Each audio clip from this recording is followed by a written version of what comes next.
Good afternoon, everyone. 4 o'clock straight up. It is indeed a Monday edition of Middays with Q. I'm your host, as always, Rich Quinones, as we are powered by our good friends over at Triax57 on this, a Monday in June the 23rd, 2025. As we like to say on our Mondays, it is a Lunes Manolo Mentiroso Man Up Monday, where if you just had a week take on Friday or during the week, over the weekend, you were having a couple pops with the buddies, you were watching the games, you had bad predictions, bold predictions, ice cold hot takes. You got to man up on this Monday. Hope everyone had a good sports weekend. We got 2 hours to play with. As always, get social with us, bring something to the table. As I mentioned, we're powered by our wonderful friends over at Triax57. Check them out on Facebook, X, and IG as well. You can log on to Triax57.com. You can follow me, Rich Q, on X, IG, and of course on TikTok, Rich Q on the mic. Busy shows. I mentioned 2 hours to play with. We will get into the NBA. We will go heavy to start the show on the NBA. Little mixed bag with baseball. We will dive into that as well. And we'll talk a little soccer. We'll get into the Gold Cup. Larry Henry from The Athletic's going to join us around 5:05. But we have to start this Monday with the NBA Finals. And whether you believe that the NBA Finals was a snooze fest or not, the bottom line is it went 7 games. And look, this is where we're at right now. I mean, think about this. OKC is probably a team that had no business losing a game 7 at home last night. And I thought if they were going to lose it, it would have been an absolute epic collapse. And they didn't. They were able to pull away in the third and then eventually in the fourth. Now, last night's game, mind you, was marred with the fact that Tyrese Halliburton, who was playing well early on, went down early, about 7 minutes in the contest. We learned today, horrible break, tears his ACL for the Indiana Pacers. It really does affect 2025, 2026 when you start to look at the betting odds in the Eastern Conference. But we'll get into that in a moment as well. And yes, obviously, I'll give you my thoughts on Durant and his legacy getting traded one more time, Kevin Durant, a.k.a. the front runner. But last night, to me, once Halliburton went down, I felt like Indiana, believe it or not, was going to play a little more loose. And Perkins made a great thought at the half, talking about Indiana now. Listen, if you're OKC, you realize that Indiana lost their heart and soul, their heartbeat in Halliburton. Now, if you're OKC, do what you need to do. And that's basically put this team away, because the longer the OKC Thunder allowed Indiana to hang around, the worse it was going to get in the fourth quarter. You know it, and I know it. That's just how it is. The worse it was going to get. So you had a perfect example last night, again, of a team in OKC that you've got the face of the franchise. You've got the best player in the game in SGA, which obviously they won game 7 and he's the MVP. I mean, because listen, he's the best player on the floor, right? 29 last night, a 103-91 win. But that third quarter was the difference maker. Indiana turned the ball over way too many times. It got sloppy. I thought one of the turning points in the game, they're down 7. I'm sorry, they're down 9. And they get that 5-second inbound violation under the basket with McConnell, who played his guts out, by the way, for Indiana. Now you're looking at potentially 7. OKC goes to the other end of the floor. They score 11. They get a bucket to make it 11. And then they get a steal. And then, boom, you blink. And it's a 15-point lead. And they never relinquished that lead last night. Again, in the 12-point win, they covered the number. We said there was no way they were going to lose game 7 on the road on Friday's edition of the Days with Q. I should say there's no way they're going to lose game 7 at home. And they didn't. I think, there wasn't a lot of buzz, right? And I know today everyone's going to talk about, well, where do you stick OKC when it comes to historical reference? They won 68 games, first championship in franchise history for the Thunder. Congratulations, right? But last night, if Halliburton, this is the dicey game we play. If Halliburton doesn't go down last night, is it a different story? Is it a different outcome? I don't believe it is. I don't. I really don't. I think OKC was just a better team. I think they took the Indiana Pacers lightly. I think that this series shouldn't have gone 7 games. And now, because Halliburton, we learned that he tears his ACL, and that's brutal for the kid. He had a remarkable playoff run. He had a remarkable playoff run with the clutch buckets and the scoring and the just crazy clutch shots and all the assists. And you feel bad for the kid. It's really hard for me to say on a Monday that he shouldn't have been out there. And the reason I'm bringing this up is because this is your perfect, Monday morning quarterbacking. This is what I've already read and I've already heard and I've seen. And I don't think it's fair to Tyrese Halliburton. And I don't think it's really fair if you sit there and say, well, the Indiana Pacers did this kid wrong. He shouldn't have been out there. Look, he was in a no-win situation. Tyrese Halliburton was in a no-win situation. If Tyrese Halliburton doesn't play a game 7, what are we doing today? We're killing this kid. I can't believe he's not out there. It's game 7. You're supposed to be the face of the franchise, the franchise player, the leader. You want to be that superstar. If you can walk, you have to get out there. If he plays and he struggles, why was he out there? He cost the team, a chance to win a championship. He was a hindrance. Shouldn't have been out on the floor. Or if he plays, he gets injured. Again, why was he out? There's no winning here. The kid had to play. It's game 7, man. And it's unfortunate. When you deal with that calf strain and deal with those types of injuries and you're trying to labor through and gut it out, chances are you're probably going to hurt yourself even more. And that's exactly what happened last night. It's unfortunate. It really is. But that's the nature of the sport, man. And you want to talk about the NBA being too long, the games being too long, too much of a grind. You want to talk about the players, and the sneakers, whatever you want to talk about. You can all make your points. That's fine. It's an open forum on a Monday.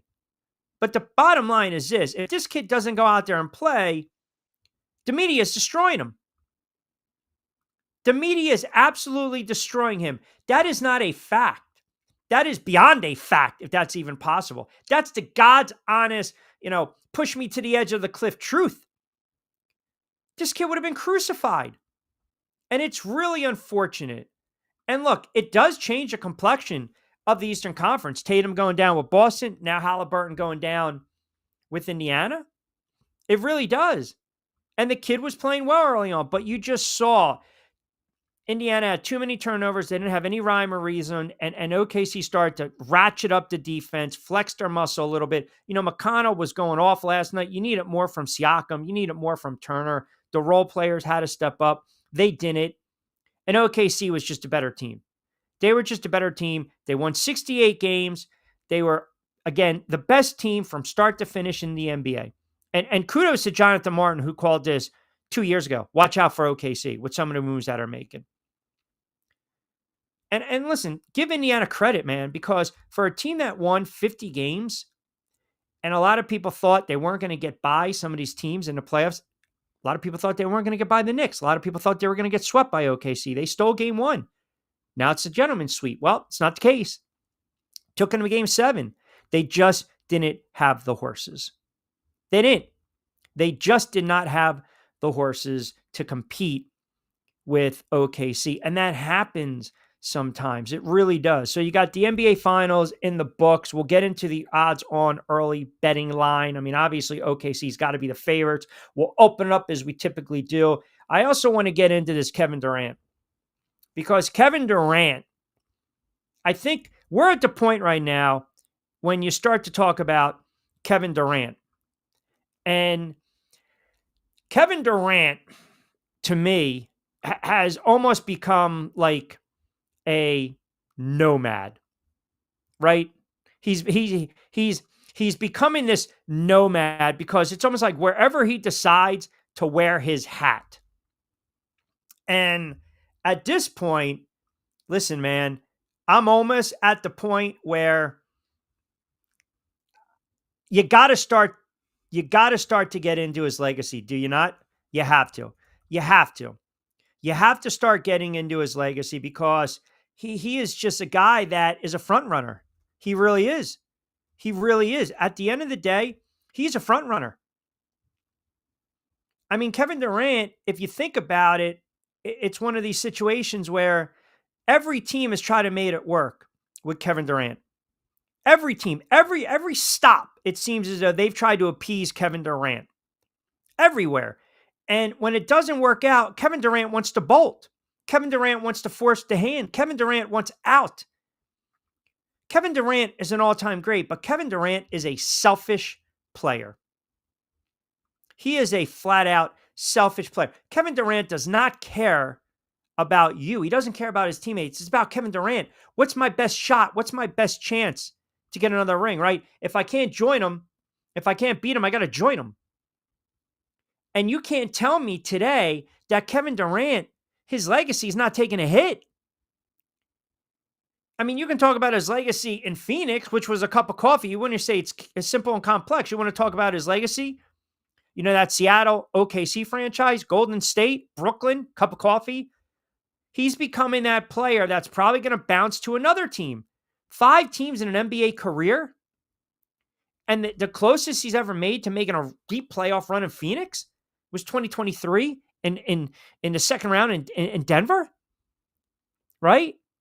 I mean, it's like we got to stop trying to appease all these all-stars. We have to. And I want to get into a little more with that. I want to open it up early today. De facto B-Boys chimes in. Johnny Cash, the man in black. Hey, this is true. There you go. Bunger Boy is manning up. I will man up. I got too caught up in trolling Q with my Game 6 correct prediction. I should not have bet against the Pacers Game 7. 15-4 home teams tread. I will do better. And I appreciate that. I appreciate you staying true to form because, as we know, it is a Lunes, Manolo, Mentiroso, Man on Monday. And that's what you have to do. When you make that kind of horrible proclamation, not even a bold proclamation, you know, and some of you guys were probably giving the kiss of death last night talking about Halliburton playing well early on, and then the poor kid goes down with the ACL. I mean, I'm not laughing at the injury. I'm just saying it's really unfortunate. I just did not see OKC losing a Game 7 at home. I just didn't see it, guys. That would have been an epic, again, collapse. It would have been an epic collapse. Little B chimes in. Q, you are 1,000% correct on Durant. He's not about basketball anymore. Hey, listen, man. It's just my opinion.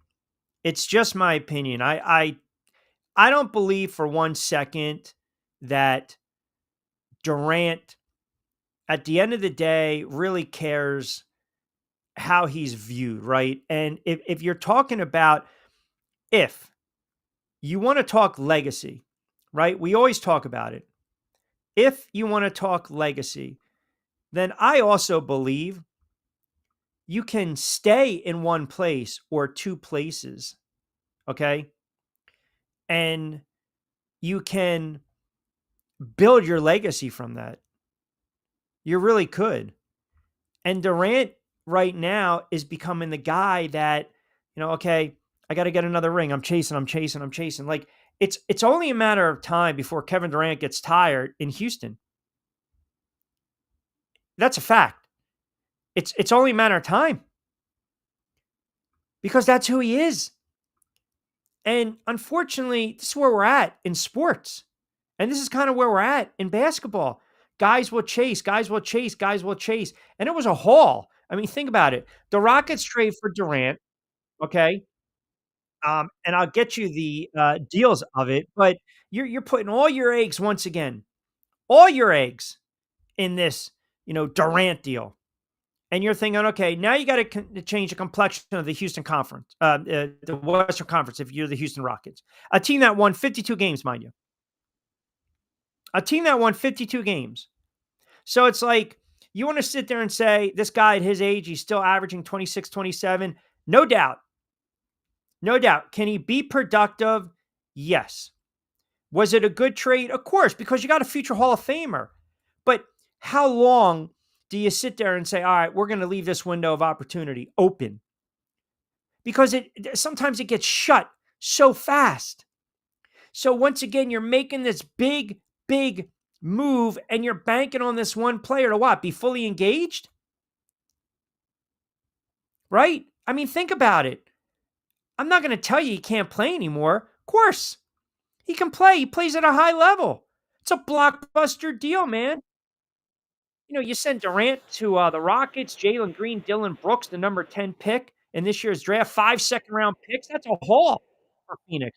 But you're also, if you're the Houston Rockets, you're getting a 36-year-old player who's not getting any younger. Now, is he still playing at a high level? Yes. But it's the risk to reward. That's all I'm saying.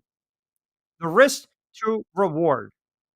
Because I feel as though this guy is never, ever happy.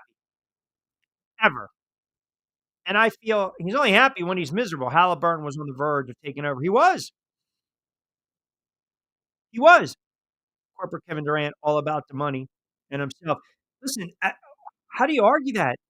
He just I can't for the life of me. I cannot for the life of me. Sometimes the player is really great, and sometimes they're not worth the headache. They're not. As great as they are, they're not worth the headache. Scott chimes in, Q, the spread always favored the Thunder, and Durant makes Houston the second best odds for the title. I don't buy it, maybe. Um, I'm wrong if he stays healthy. So 2 things. Yes, every game, the Thunder were favored in the series. We talked about we did see, Scott, the line, uh, drop a little bit, right? As it closed, it was kinda going down a little bit, catch it at 6, 6.5, then 5.5. But to your second point, which is a valid point, I'm not buying it either. I'm not. You can look at the betting odds, you can look at the spreads, you can look at the lines, you can look at now in the Eastern Conference, some of these injuries with Tatum, with Boston, Halliburton, with Indiana. It should make my Knicks the clear-cut favorite in the Eastern Conference. It really should. Um, but ultimately, I can't sit here and tell you guys on what Monday, 24 hours after the NBA Finals, that the Houston Rockets are instant contenders. Like, I need to see it play out, man. Guys get hurt. Look what happened to Durant when he was in Brooklyn. It happens, man. And I'm not wishing injury upon anyone, but you got to let it play out. That's number one, right? You got to let it play out. The Thunder are going to sit probably around plus 215, 220. And then you start to look at, the short odds, the shortest preseason championship odds. That's you compare it to what Golden State was back in, what was it, 1819? Cleveland, the Rockets are now at plus 800. The Knicks are plus 850. So they like Cleveland a little better than the Knicks, a little more juice to the over for the Knicks on the plus side. And then you got the Rockets sandwich right there. But I'm not buying it, to Howie's point. I'm not. Because I think ultimately I need to see it. I need to see it. And I watched enough basketball in my life to know that sometimes when you're front running, when all you're doing is chasing a ring, chasing a ring, chasing a ring, it doesn't always pan out. It doesn't. But how does this guy's legacy not take a hit? You're talking about a guy jumping from team to team to team every time it doesn't work out for him. He wants out. He wants out no matter what. Like, after a while, I'm saying to myself, I don't want to deal with this guy. I don't. Sarge chimes in, Q, I'm actually going to agree with you. He's definitely a front runner. I'm not going to call him a nomad. He's a Hall of Fame player. He's probably top 10 all time. And maybe at this point, he just wants another ring. Yeah, but you say that, and then you're agreeing with me. Right? I mean, let's be honest. Mikey G chimes in, Q, what'd you think of the coaching job by Carlisle? Oh, I mean, listen. I thought to get a 50-win Pacer team to where they got, and Carlisle, you lose Halliburton and you're still within striking distance in that game. We're always going to look at Indiana. Everyone's going to talk about the losses, a 7-game series to a 68-win OKC team. Rick Carlisle, he can coach, man. He can flat out coach. He's a hell of a coach. Yeah, don't get it twisted. He's an exceptional coach. An exceptional coach. That's just my opinion. It's, and I look at the NBA, there's only a handful of really good coaches in the NBA, to be quite honest with you. And because we know it's a players league, right? We know it's a players league. Let me see here. What do we got here? DJ chimes in. Q, you're actually one of the few that have said it. This dude is not about basketball. He's all about whatever's on the paper. Listen, guys get to a certain point where you got to start looking in the mirror, right? You got to start looking in the mirror. Like sometimes you can sit there and say, it's on you, it's on you, it's on you. And eventually you also have to look in the mirror and you got to look at the reflection. You got to take a look at what's looking back at you, in essence, as we say. And Durant has shown you time and time again, Kevin Durant's all about Kevin Durant. Kevin Durant, he's sitting there at what was it, Fan Fest, talking about, shocked that he got tripped. Come on, man. Stop. This dude's a liar. This dude goes on X, on social, with burner accounts because he's such a thin-skinned dude. He's such a thin-skinned guy. Like when we start to talk about legacy for a player, don't you also equate that to how many teams a player has friggin' played on? I mean, seriously. When you look at there have been all-time greats that have played for multiple teams, right? Lou Alcindor, Kareem Abdul-Jabbar, Milwaukee, the Lakers, different animal, right? Michael Jordan, the Bulls, cup of coffee with Washington. Kobe played for one team. Magic, Bird, Isaiah, right? I mean, think about it. You're talking about greats. Greats. Bird, Magic, Kobe, Isaiah, all played on one NBA franchise in their entire career. So, again, when you start to talk about a player like Kevin Durant, I mean, look, Shaq late in his career, remember he bounced around, right? Bounced around to Boston and Phoenix. Remember, he just kept bouncing around. I think Cleveland, right? I'd have to pull it up. But even a guy like Barkley, right? Barkley played in Philly and Phoenix, and then he wound down in Houston and got hurt. Clyde Drexler, Portland. Then he went to Houston, go chase the ring, and he got it. He teamed with Hakeem Olajuwon. For a player of Durant's stature, I think if 2 to 3 teams, but now you're talking 5 teams. 5 teams, when is enough is enough? You start to look at this guy like, come on, what are we doing here? Durant hadn't been that dude since 2018. Also, I think coaching matters. Is Udoka a top coach? I think he's a good coach. But in the NBA, Trevor, it's a players' league, man. It's a players' league. The players run the league. Durant is who he is, right? I mean, and I'm not saying he's not a great player. I'm just saying every sport, I think there's a threshold. In the NFL, we want our favorite player to play, with our team, with our franchise throughout the entire course of his career. We want that. That's when you say, man, that's a legacy guy. That is a legacy player. It would have been a bitter pill for me to swallow if Sims decided to sign with Cleveland or the Cardinals back in the day, right? I wanted Eli to be a Giant, to play with the Giants, right? Jeter, a Yankee, Bernie Williams, a Yankee. You want the all-time greats. It pained me when Patrick Ewing went to Seattle and then Orlando. I wanted him to be a Knick. So I understand. The reality of all that. And I get it. It's not realistic to think that at times. But I will say this. If you want to be adored and admired by your peers, sometimes you stay in one place and you try to win there. And I don't think that's asking too much. I mean, Kevin Durant decided, I can't beat these guys, so let me jump to Golden State.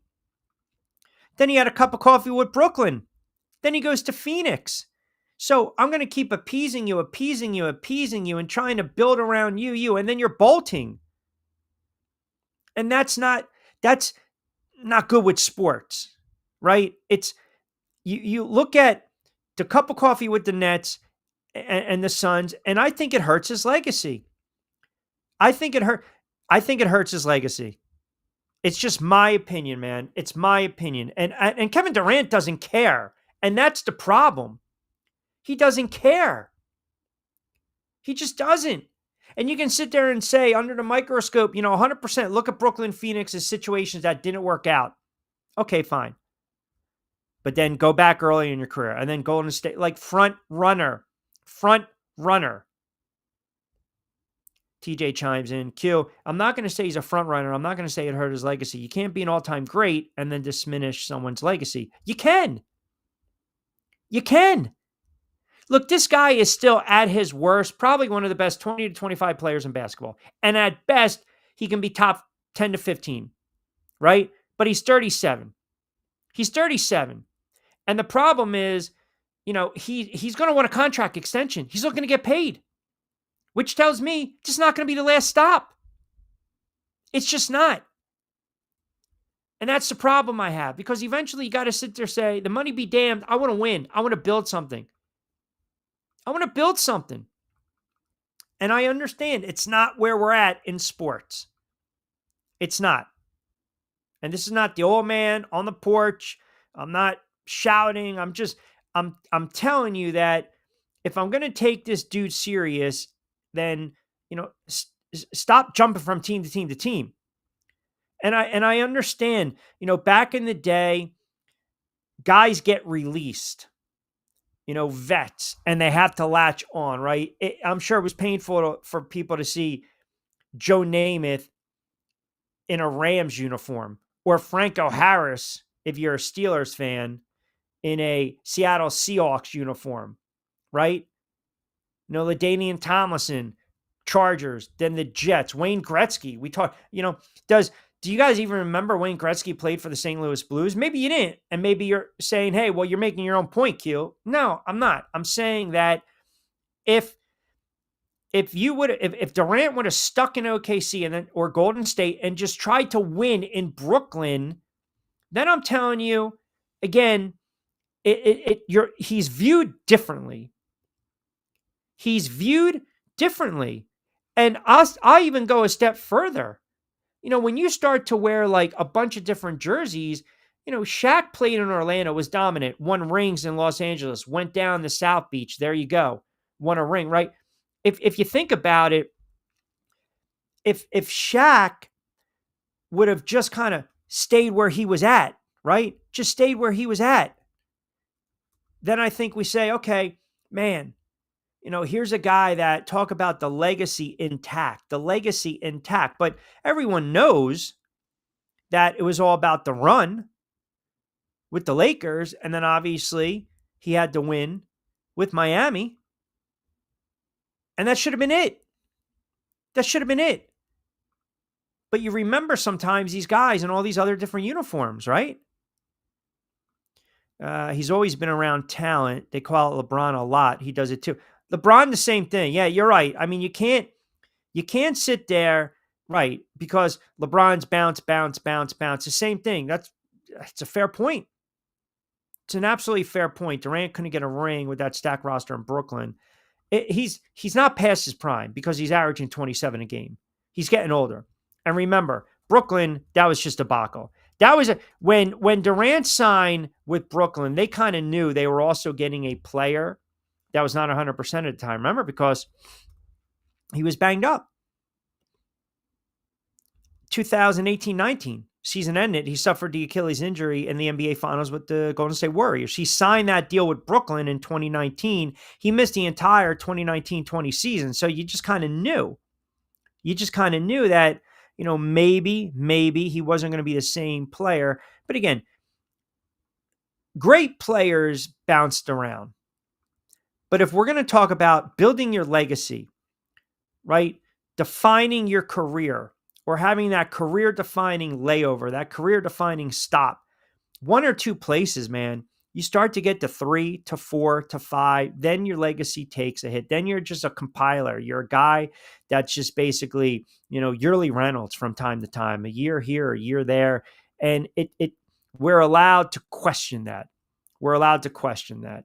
All right, 30 past 4 o'clock hour, just cranking up on a Monday edition of Middays with Q, powered by our wonderful friends over at Triax57. You can log on to Triax57 right now, and of course, keep it locked into the Facebook page. You'll capture us live, also on my YouTube channel, and of course on X at Rich Q on Q. We'll get to the Q-Fect the picks at 5:45. Larry Henry, 5:05 from The Athletic. Talk a little soccer with him, a little Gold Cup, a little U.S. men's national team. How much pressure is on them with the World Cup, which we're going to blink. It's going to be right around the corner. A lot more NBA. I see a lot of comments coming in on Tyrese Halliburton, and I guess we've got that difference of opinion here. I don't want to get into the if he should have or not played, right? And I started to show off talking about the injury with Halliburton, along with OKC, obviously winning the NBA Finals last night, which was kind of a bizarre ending, right? It was like almost like anticlimactic. Players are coming off, and I'm thinking to myself, stay on the floor. I didn't even watch. I mean, after it was done, after they dribbled out the clock, hey, congratulations, OKC. And I'm like, okay. First thing I was thinking of, now the Eastern Conference is wide open because of the injury. Once Halliburton went down, you knew it was the ACL. You just knew. You just knew. Anytime a player goes down like that, non-contact, 99.999%, it's an ACL injury. So I feel bad for you part of me was like, I feel bad for you. But then the Knicks fan in me was like, well, wait a second. Now this kind of opens up because he might miss the entire season. And you don't wish upon that next year. But it does open up things in the Eastern Conference for the Knicks. By the way, NBA draft right around the corner. So we'll dive into that later on in the week. But I just thought the finals as a whole, OKC, if you watch the Stanley Cup Finals and then compared it to the NBA Finals, that's why the Stanley Cup Finals has so much more juice. I feel as though it means so much more to the players. And I'm not taking anything away from OKC or the Thunder or their fan base or that franchise, but you just watch and you say to yourself, man, these guys really, Stanley Cup Finals, it's just, man, wow. You can just see the emotion pouring out. And I just felt like, OKC, they won. And it was like, all right, we won a game in November. But I'll get into Halliburton on the other side. A lot of comments coming in on Facebook and X. Keep on rolling. We'll take you up to 6 o'clock straight up. 4:32 on a very busy Monday edition of Middays with Q. Quick timeout. We'll come back on the other side. Your comments coming back from the break. Hi, I'm Bruce Pesco. I'm very fortunate. Years ago, I found something that I genuinely like to do, and it's something that helps other people. What I do is help people transition from traditional health insurance into Medicare. I've been doing it here in Atlantic County for more than 20 years. If you're getting ready for Medicare, call me for a free consultation. 609-484-9800.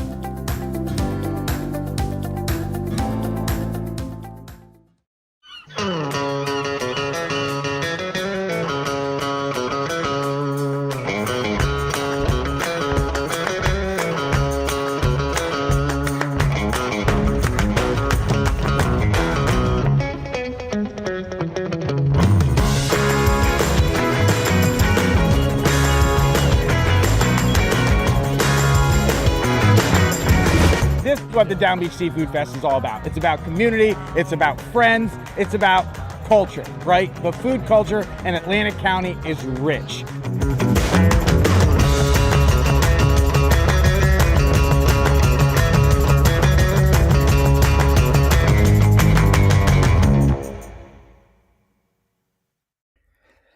All right, 4:35 on a Monday. Keep it locked in, a Monday edition of Middays with Q, as we like to say. It's a Lunes Manolo Mentioso Man Up Monday. Who's got a man up today? Who's got a man up? B-Boys already did. Trevor already did. Kevin already did from Jackson with his horrible prediction that Indiana was going to roast OKC by 15. First Lady chiming in from Delaware. I think she had Indiana as well. So we'll wait for her to, I don't want to say man up. Can I say woman up? So we'll get into that. We'll get her thoughts as well. What do we got here? Matt in Newcastle chiming in. Q, I thought overall the NBA Finals was somewhat entertaining. We did get in Game 7. That's a rarity. We saw a road team with an opportunity to win heading into the fourth quarter. That's also somewhat of a rarity. SGA is a great player. I feel bad for Halliburton, but to your point, I just didn't see the juice in this series. I mean, either did I. I felt it was, I think, you know why I'm annoyed today? Because I know in my heart of hearts that I think the Knicks, if the Knicks were in the NBA Finals, and maybe it's my bias because I'm a Knicks fan. Maybe that's it. But if the Knicks are in this finals, I totally think it is a different series, and I think they have an opportunity to at least make it competitive and maybe win it. Because Indiana, I mean, look, you know where I felt. I thought OKC was going to outclass them. I really did. My man Andrew chiming in with the rare Richard. Durant, bus rider, not bus driver, not a winner, does not raise play of anyone on the floor, can't beat him, join him. Hey, Kev, don't forget your crest down token. I have no respect for him. Yeah, listen, Drew, it's a really good point, Andrew. It is because, and Andrew and I have had this conversation over the years too with Kevin Durant. You know, these great players, right? No one's disputing if he's a great player or not. He's a great player, and he's averaging 27. He's not the same player that he once was. We know that. But I just think it's just, think about this now, really. Think about the reality of this, right? You got a two-time NBA champ. He's traded to Houston. It's a blockbuster deal, 8 players. And now you're going to a Houston team that finished with 52 wins, second in the Western Conference behind OKC. Now, what if he's already there. If he goes to Houston and he can't win in Houston, what does that say about Durant? What does that say about Durant then? Now, what's the next team? He's going to try to go to the Knicks, and he spurred the Knicks a couple years ago? The Suns had the highest payroll in NBA history. I don't know who we blaming for that. They were 36 and 46. They finished 11th in the West. He averaged 26, 6, 4, and I think 1.2 blocks per game. So are we going to put it all on Durant? He's got an expiring contract of $54 million, so he's going to be eligible for a 2-year extension after a trade, which now that's done. I mean, this guy's trying to pick and choose. I want to go to Miami. I want to go to Houston. I want to go to San Antonio. I mean, I've got my wish list. He's going to go to another team in a year or two when it doesn't work out in Houston. And one of the reasons he went there is because he's got a good relationship with Udoka. Because you had to read the room, right? He signs a long-term deal last week to stay with Houston. Durant and Udoka work together with the Brooklyn Nets and also on the Olympic squad. So I'm looking at this move right now and I'm saying, okay, you better win, Kevin Durant.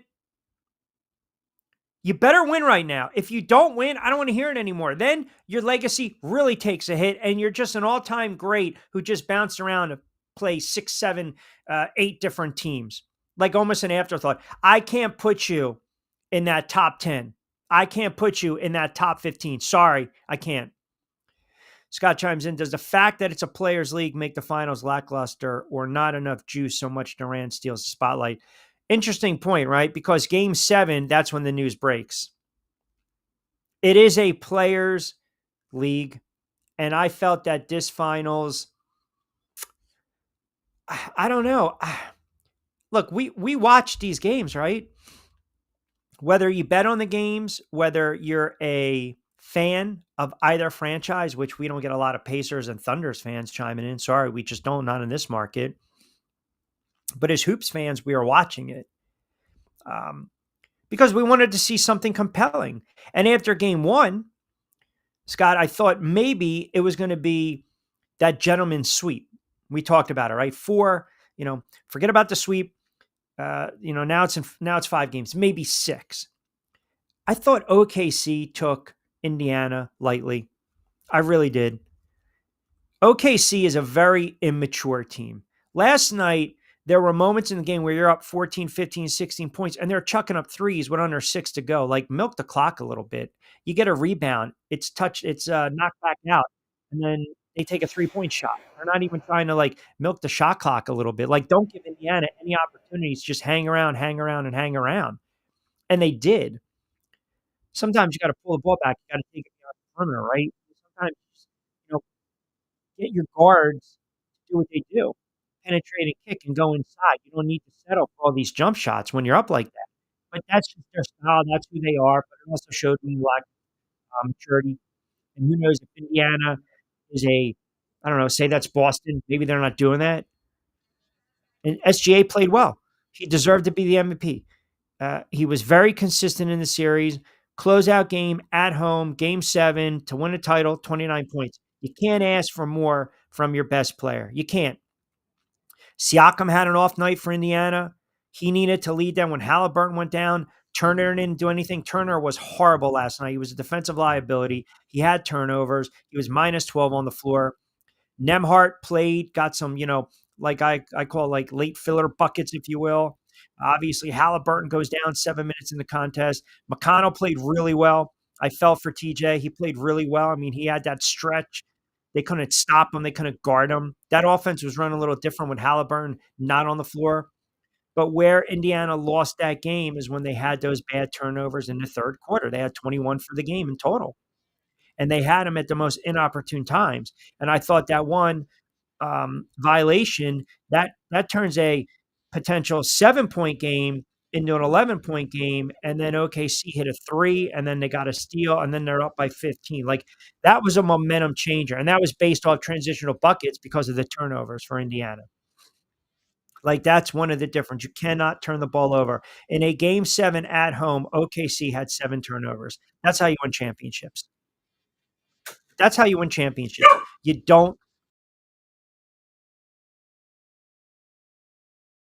don't turn the ball over. You don't. So that's a good win by OKC to get a championship. Was it a sexy win? No, it wasn't a sexy win. Do I sit there and say 68 wins? Do I put them in the pantheon of those all-time great teams? Defensively, great team. But I'm not going to stick them with some of these other teams. I'm just not. Maybe because the NBA is a different animal. Maybe because the NBA is such a different animal right now. I can't for the life of me say this is an all-time great team. Now, SGA capped off a rarity of rarities, right? With the trifecta, with the MVP, running off the run, and then finals MVP, and then scoring title. That's a hell of a run by this kid. It really is. But I'm not going to sit there and say this is an all-time great team. I'm not. They beat up a team that hung around, showed a lot of grit, a lot of character, wasn't blowing anyone away in the Eastern Conference, started off the season losing 10 of their first, 20 games, right? 25 games. I think they were 10 and 15 to start the season in Indiana. You lose arguably your best player, your heart and soul, 7 minutes into game 7. Now, circumstances aside, you still got to give credit where credit is due to OKC. You have to. Let me rip through a couple more of these comments, and we'll take a quick time out. Franchise chiming in Delaware. Good stuff with the hoops talk, Q. You're talking about the shortest odds in the Eastern Conference. I think our Knicks got a shot next year. What say you? Listen,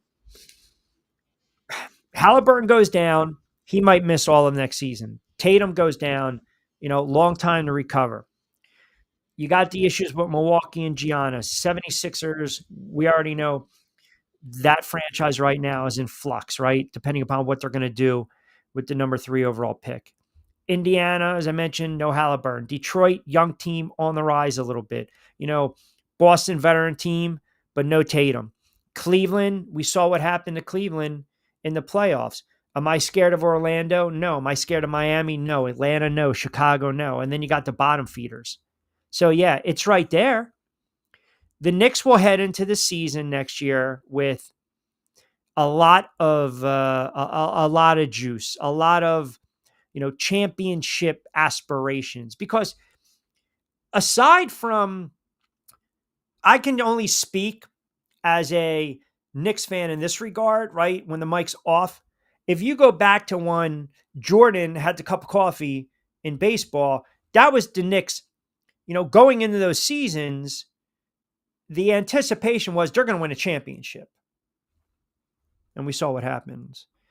Whoa, Q with the black button down. Monday must be ladies' night at the local tavern. Go get them, Q. Absolutely not. Joey, did you see last week? We were playing the part, man. We were dressed to the nines. As Bunker Boys mentioned the man in black, Johnny Cash, which the black wasn't put together. Now, see,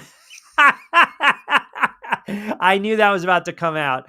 Q with the black shirt, black Death Star Mike. He's slowly turning into Darth Vader before our eyes. Absolutely not. Absolutely not. No. There's no darkness in me. There isn't.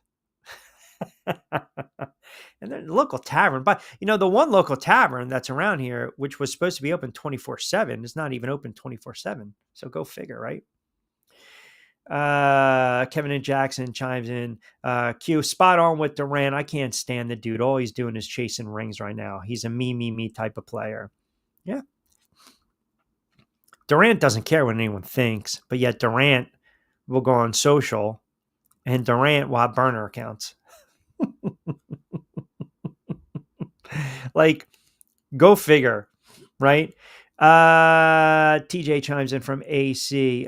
Q, I know you mentioned this before, but I'm not going to sit here on Monday morning quarterback with you and talk about Halliburton. Halliburton needed to be out on the floor. It's a game 7. If you're the superstar, if you're the leader, get on the floor and produce, which he was before he went down. It's just unfortunate. I agree. I'm just kind of regurgitating the thoughts that I was hearing this morning. And again, original thoughts, but everyone now believes, oh man, I can't believe Halliburton was out there. If Halliburton's not out there, you guys are absolutely crushing him. You're absolutely crushing him today. I'm probably going to crush him. I'm going to sit there and say it's a game 7 NBA Finals. If you can walk, you should be out there. You should be out there. Guys play hurt all the time. Guys play injured all the time, right? Parcells, are you hurt or are you injured? If you're hurt, get out there. If you're injured, that's one thing. It's just unfortunate. You feel bad for the kid. You really do. Franchise checks in again. Q, do you think these injuries are because the season is long? I just think they're fluky injuries. I had someone tweet at me earlier today. A lot of it has to do with the sneakers, the NBA sneakers, right? Because they're expensive, but they're built cheap. Now, again, everyone's got their thoughts, low tops, high tops, protecting the ankle. I know they want to look good while they're playing. I get it. But as soon as he, kind of stepped forward, you saw the way his leg gave out, right? And anytime you see that muscle kind of pop or expand, contract, you know right there it's an Achilles tear. You know it's a Achilles tear. And the fact that he played through that calf strain, what happens is it keeps pulling, and then you rupture it. And unfortunately, it is, it's a really rough injury to see. I've never, thank God, knock on wood, I've known, guys, and when I played sports, they've torn their Achilles.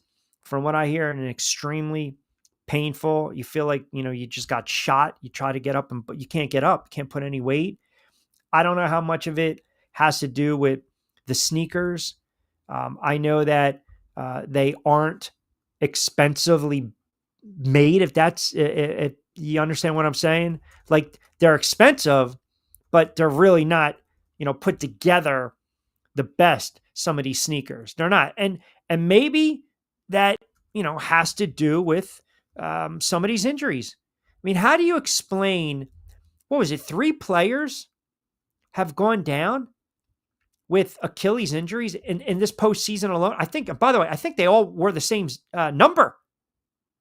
You want to talk about flukes? I mean, think about that for a minute. That's crazy. That's crazy, right? They all wore the same number. I don't know if it's just the season is long.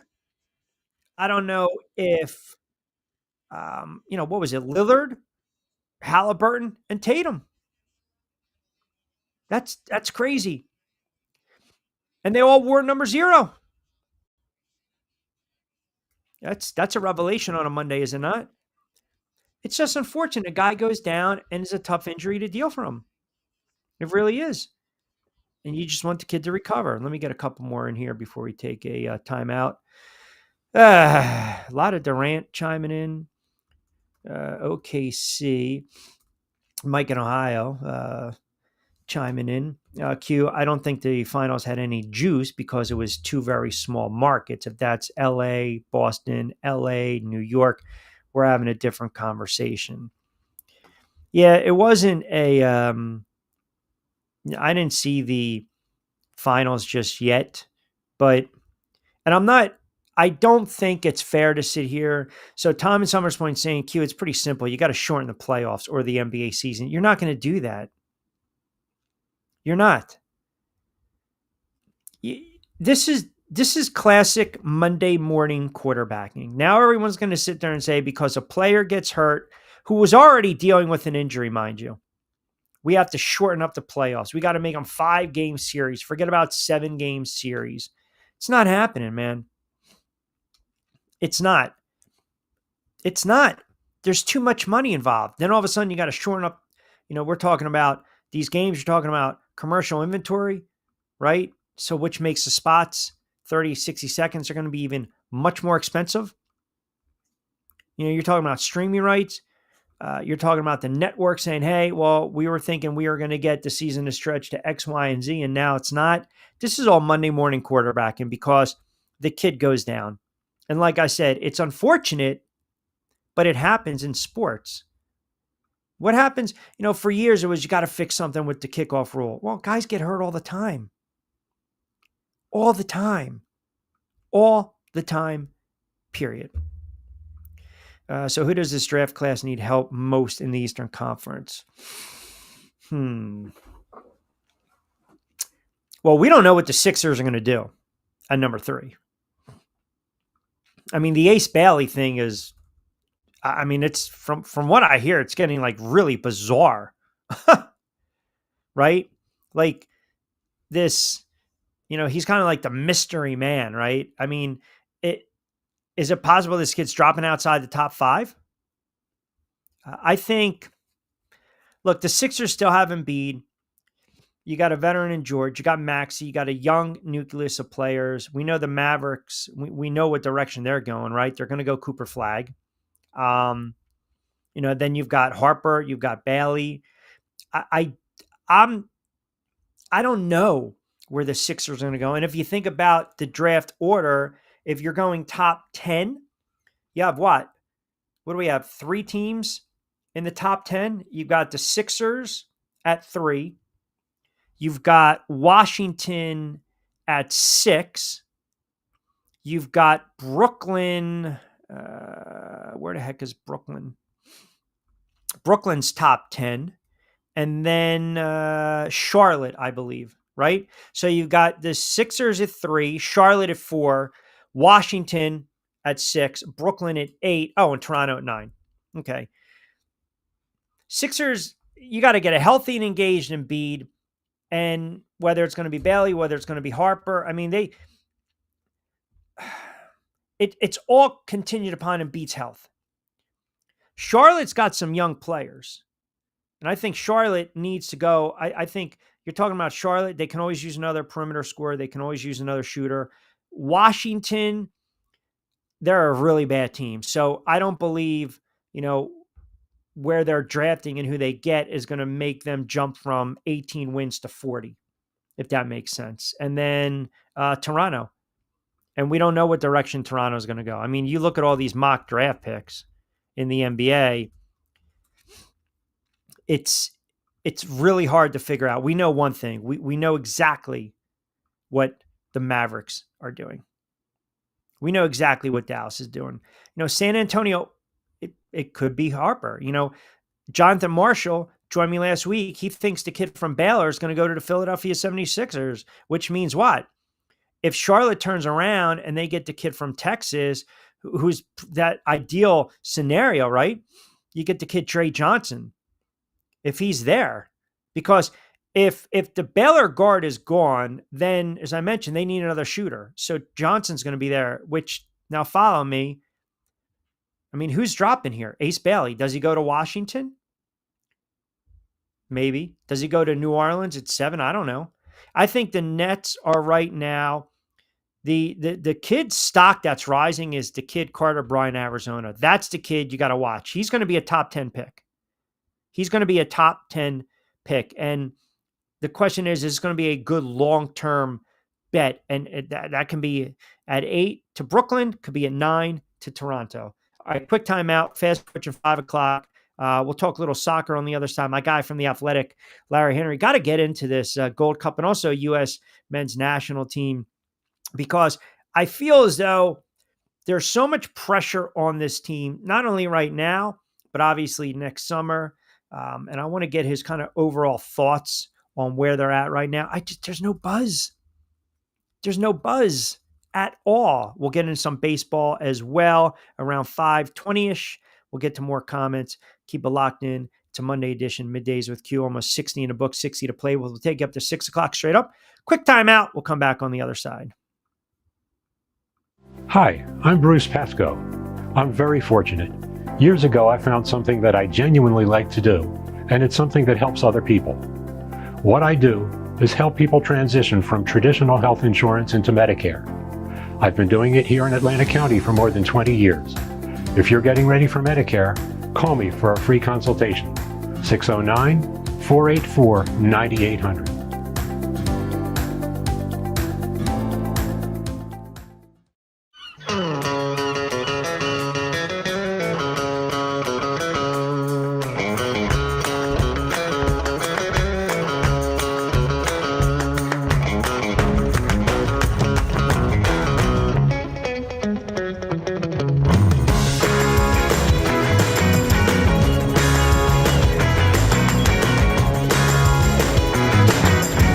This is what the Down Beach Seafood Fest is all about. It's about community, it's about friends, it's about culture, right? The food culture in Atlantic County is rich.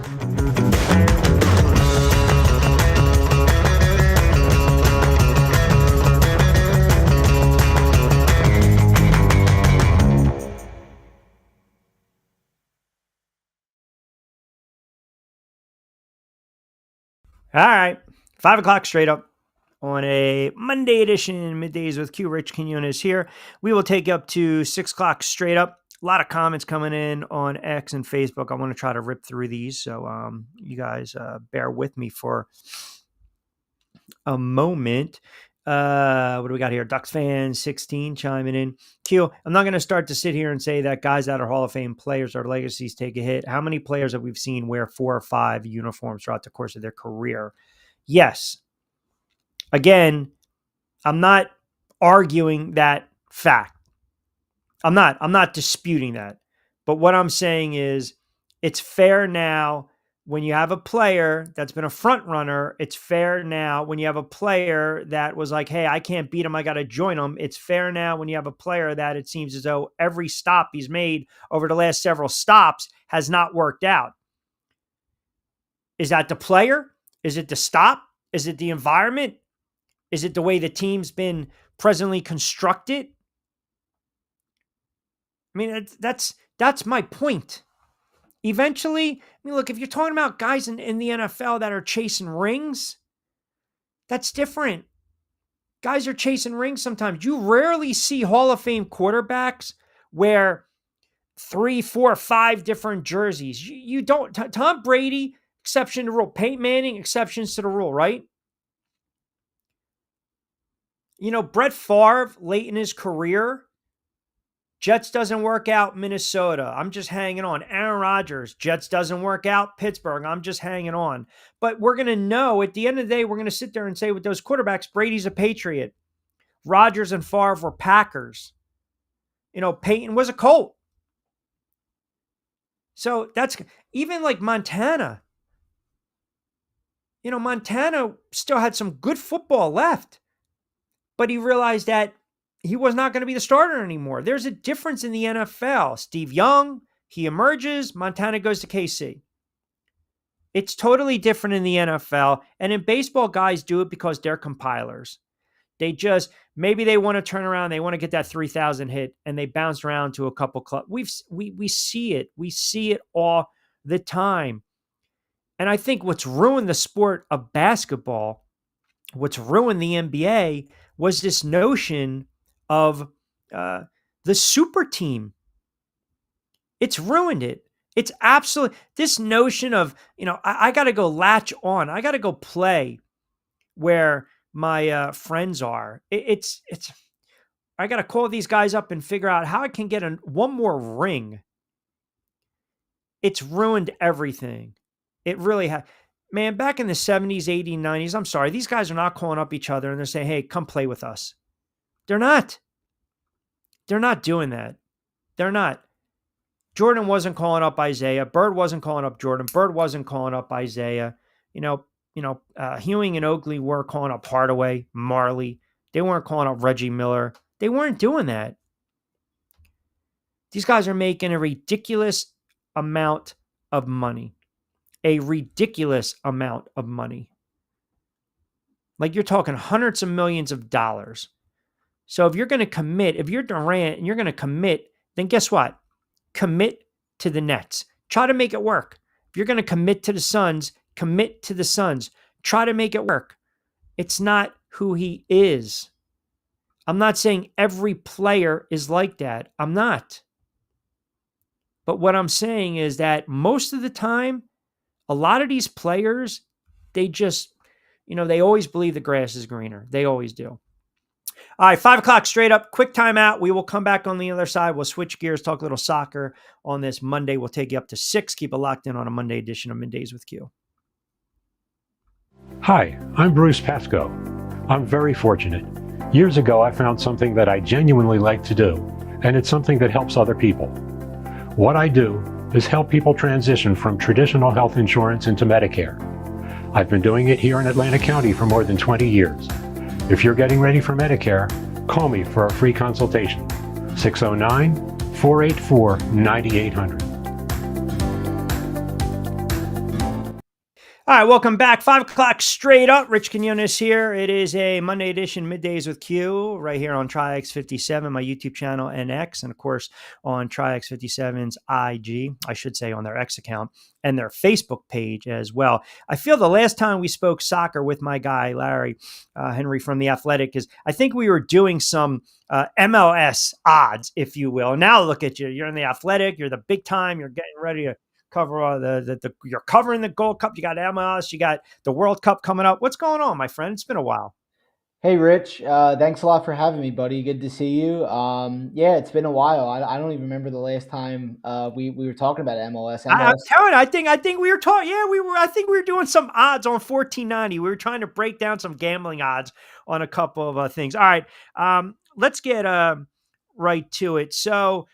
I feel as though with this Gold Cup going on right now, give me the state of U.S. men's national team right now. Like when you look at this team, the perception, the national perception of this squad, not only right now, but also we'll get into going forward, the World Cup next summer. I feel as though there's literally just no juice with this team at all.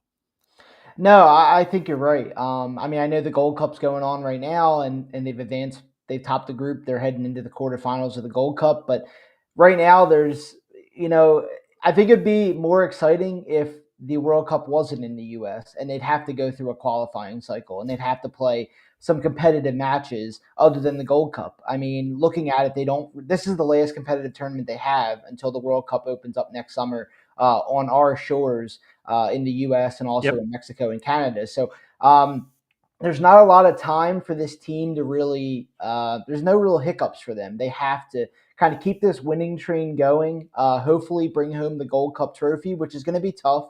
You have good teams left in this competition. You still have some teams tonight that have to determine who's going to be advancing out of their groups. And then after that, they have, I think it's 4 to 5 international windows with just friendlies. And I mean, to be honest, it's hard to get up for friendly matches when you still have a lot of things that could change. A lot of guys could still make this roster. A lot of guys still have things to prove. There's still, I think, some pressure on this team to turn things around. I know earlier in this window, they played two of the better European teams in Turkey and Switzerland. They lost both of them. But in CONCACAF, it seems like they're back on the right trail. But things have to improve. Like you said, I think they need some juice right now. And overall, they have to know that anything but a deep run next summer, I think, is a failure for this program. You've been waiting for this opportunity to host the World Cup.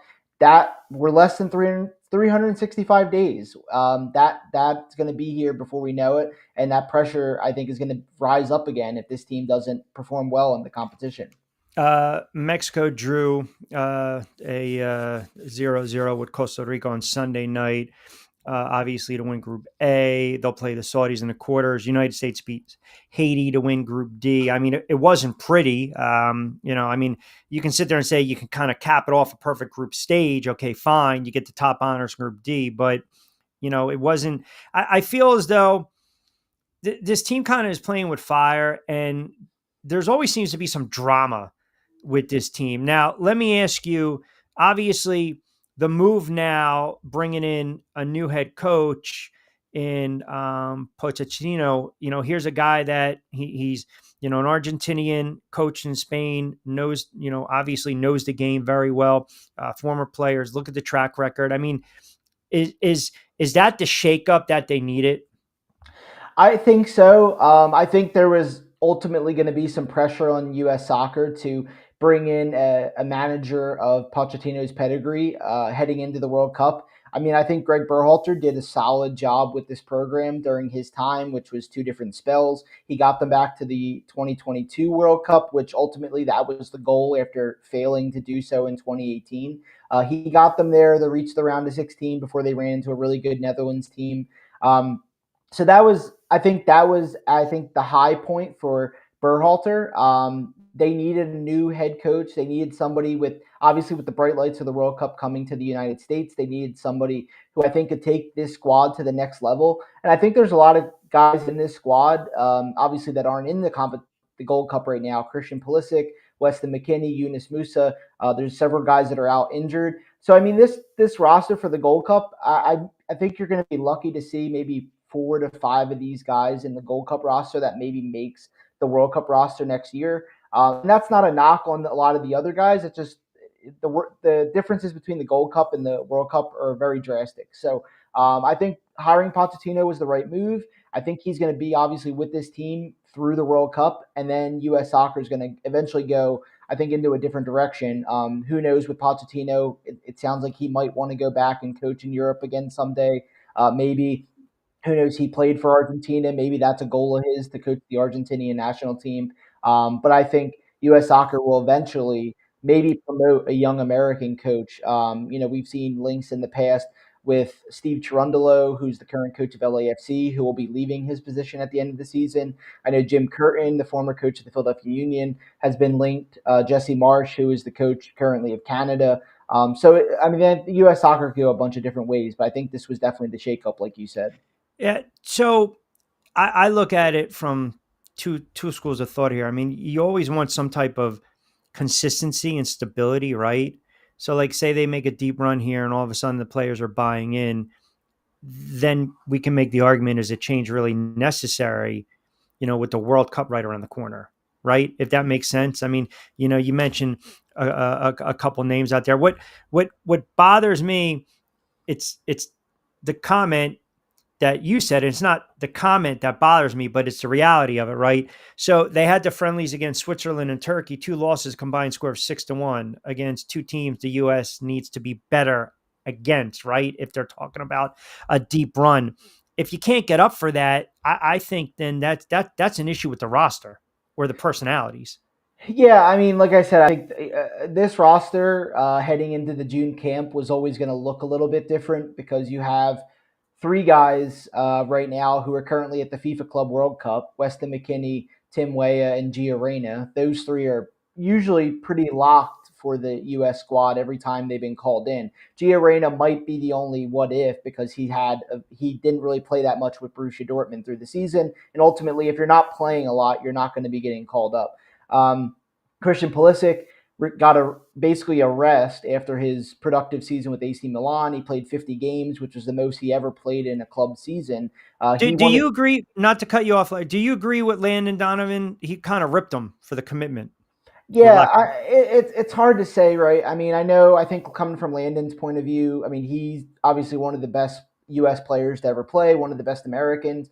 I think every situation's different. I mean, Christian Pulisic playing 50 games is a lot in all competitions, especially given his track record of when he was in England, he had several injuries, he couldn't stay fit. The Premier League schedule is just grueling as it is. So he played two really good seasons with AC Milan. I think he deserved a break, if that makes sense, just to kind of save him for the long term. However, I didn't fully agree with Pulisic's comments. I know he talked on CBS Sports. He had an interview and he talked about he offered to be part of those 2 June friendlies against Turkey and Switzerland, like you said. Mauricio Pochettino and his coaching staff did not want to basically have him come in for those 2 matches and then have to make a roster decision ahead of the Gold Cup. They wanted one roster, and I think I agree with Pochettino. I mean, you can't just show up for two kind of meaningless friendlies in a sense and then leave before the competitive tournament starts. You can't pick and choose. I know he's their star player, but you got to be there 100% or not at all. And Pochettino at that point decided to say, okay, we're going to save you long term. We're going to hope that you stay healthy for 2026 because Christian Pulisic is going to play a big part again for AC Milan this season. So, but yeah, I mean, like I said, back with the roster, I just think this roster would look a lot different if everybody was fit and everyone was available. Unfortunately, the FIFA Club World Cup coinciding with the CONCACAF Gold Cup around the same time, it didn't ultimately help U.S. soccer in making their roster decisions. 11 past 5 o'clock hour on the East Coast, Monday edition of Middays with Q. Rich Quinones here. Larry Henry Jr. joining me. Give him a follow at LHenry019 on X, a live team reporter at The Athletic, managing editor, USMNT, insider at SBI Soccer as well. And also South Jersey native, Maple Shade, a little Rowan grad. So why not get him on the air for a couple moments as we are located at the Jersey Shore? When you say deep run, so forget about the odds for a moment. Man, I feel like a deep run to me is, I don't know, man. We're spoiled by the women, right? Because they've dominated. So when you say deep run, how can we appease the U.S. soccer fan base? What kind of run are we talking here come World Cup time? Yeah, I think looking back at 2022, right, getting to the World Cup again after not making it in 2018 was a goal. They achieved that. They got out of a group that consisted of England, Wales, and Iran. They lost to the Netherlands in the round of 16, and I think now the step up for them is to at least make the quarterfinal round, maybe get into the semifinals. I know that could be like kind of a big ask for this group. But this group has gotten better since 2022 in terms of the amount of talent that they have. They've had several, dual national players commit to the national team over other countries, like Malik Tillman, like some other Falarin Balogun. So Pochettino is definitely going to have a lot of tough decisions to make in terms of the roster. Knock on wood, everybody stays healthy and is available because right now I'm sure Pochettino would want to have a bunch of other guys in for this Gold Cup and to build some more chemistry. And unfortunately, he just doesn't have that. So looking at it, though, I think the goal for the U.S., I mean, of course, we would want them to win it, right? We would want them to win it on home turf. But the World Cup is just, it's expanding. There's a lot more teams coming in. There's always the potential upsets, which seem to happen every year, every edition, excuse me. And I think getting to the quarterfinals, I think that has to be kind of the goal, right? And then anything after that, I think that's just a bonus for this group. But you never know what can happen depending what their group looks like. If they can get everybody there fit, healthy, in good form, I mean, the sky's the limit for the amount of talent that they have on this roster. And that's the thing. They have talent, right? But we've seen in the past, the inconsistency, the offense, the inconsistent attacks, right? That balance, right? Breaking down teams that, can play organized mid block, so to speak, right? They've shown vulnerability against teams that kind of sit deep and they'll defend in numbers. So you look at the rosters presently constructed and you kind of handicap it, let's say, against a Spain, a France, a Brazil, an England, an Argentina, Germany. Like those are your powerhouses per se, right? Spain plus 500, France plus 600, Brazil plus 650, 660, England, Argentina, Germany. And then you got, you go all the way kind of down. How does US kind of match up? Where are their strengths and what do you believe there are weaknesses that they need to address? Yeah, I think the big thing is there's still some questions to be asked. I think in two main positions, one has to be the goalkeeping position. It seems like it's been kind of I know Matt Turner has kind of held that number one job since the Yep. 2022 World Cup. He's kind of had a lack of playing time at club level. He was at Nottingham Forest, kind of lost the job there, ended up going on loan to Crystal Palace, was the number two there. Now it sounds like he's going to be heading to France with Lyon, which provides a great opportunity for him to play regularly. And I think, for a 30-year-old goalkeeper, you need to be playing regularly if you want to be the number one for your country. But then you also have in this tournament, you have Matt Freese, who made an error last night against Haiti. He hasn't really been tested all that much. He's a little bit older in terms Yep. of getting his debut. I think he's 26 when he received his debut this year. And then you have some younger goalkeepers, I think, in the mix. I mean, Zach Steffen's older, but Yep. he's coming back from injury. You have Patrick Schulte, Chris Brady, Gabriel Slonina. So that number one spot I think needs to be shored up and could look a lot different this time next year. The other position is the number 9 position at the striker position. Right now, Mauricio Pochettino doesn't have his number one options.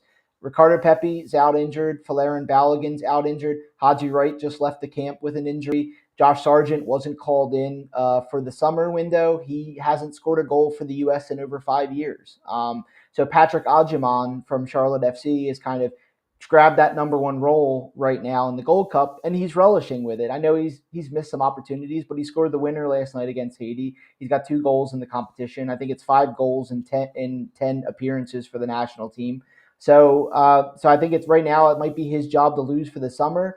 And who knows who else we could still have kind of sneak into the mix. So I think those 2 spots is where Pochettino really needs to kind of determine and scout. I think the back line right now, they're pretty solid. You have Chris Richards, I think, number 1 center back. You have Tim Ream partnering him. You have your number 1 left back and right back not in camp right now, just due to their seasons and coming back from injuries. The midfield, I think, overall is pretty strong. You don't have McKinney. You don't have Musa in camp. You have Tyler Adams, who I think is going to eventually be the captain going into the World Cup. He's just a big leader in the squad. So, but like I said, I think goalkeeping and the striker position are 2 areas that need to be finalized. And I think if you have that, plus with the good base you already have, you add in a Pulisic, you add in the midfielders I mentioned, also the number 1 fullbacks on each side, I think you have a really good roster.